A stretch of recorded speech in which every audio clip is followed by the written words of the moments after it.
আচ্ছা, কোষে দেখি 9.2 দ্বিঘাত করণী 3-এর দাগের হচ্ছে এফ এটা 5/√3 - 2 এর হরের করণী নিরসক উৎপাদক লিখতে হবে, যেটা অনুবন্ধী করণী নয়। তারপরে এর করণী নিরসক উৎপাদক মানে এই যে তলায় করণীটা আছে, এটাকে তুলতে গিয়ে একটা সংখ্যা লিখতে হবে, মানে করণী লিখতে হবে যেটা এর অনুবন্ধী করণী নয়। অনুবন্ধী করণী হতে গেলে কী হবে, রুটের আগে মাইনাস হতে হবে। এখানে বলেছে অনুবন্ধী করণী নয়, তাহলে উৎপাদকটা কী হবে, √3 + 2। তাহলে এটা উত্তর হবে √3 + 2। এটা কিন্তু অনুবন্ধী করণী নয়।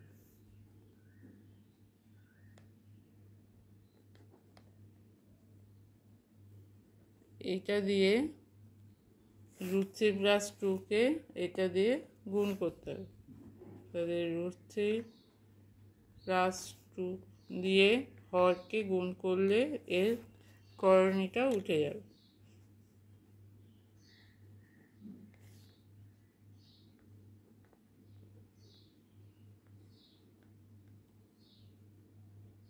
তাহলে √3 + 2 দিয়ে আমি যদি হরকে গুণ করি 5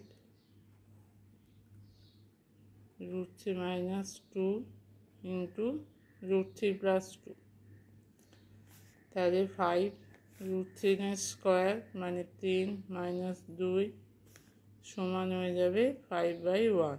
তাহলে এখানে দেখা যাচ্ছে যে হরকে যদি আমি √3 + 2 দিয়ে গুণ করি, সেটা করণীটা উঠে গিয়ে সংখ্যায় চলে আসছে। কিন্তু √3 + 2টা কি, এটা অনুবন্ধী করণী নয়, কারণ রুটের আগে মাইনাস হলে সেটাও হয়ে যেত অনুবন্ধী করণী। আচ্ছা, এরপর 4টা 9 - 4√5 এবং -2 - √7 মিশ্র দ্বিঘাত করণীদ্বয়ের অনুবন্ধী করণী লিখতে হবে।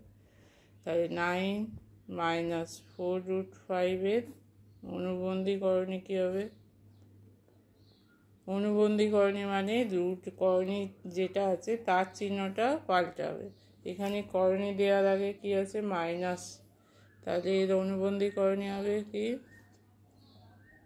9 + 4√5। আচ্ছা, -2 - √7 এর অনুবন্ধী করণী কী হবে, -2 + √7। আচ্ছা, এখানে √5 9-এর দাগে, এই 5-এর দাগের 1, √5 + √2 এর দুটো করে করণী নিরসক উৎপাদক লিখতে হবে। মানে করণী নিরসক উৎপাদক মানে হচ্ছে যেটার সঙ্গে গুণ করলে এটা গুণফলটা পূর্ণ সংখ্যায় চলে আসবে। তাহলে √5 + √2 করণী নিরসক উৎপাদক হচ্ছে √5 - √2, আর একটা হবে -√5 + √2। এই দুটো দিয়ে গুণ করলে করণীটা উঠে যাবে।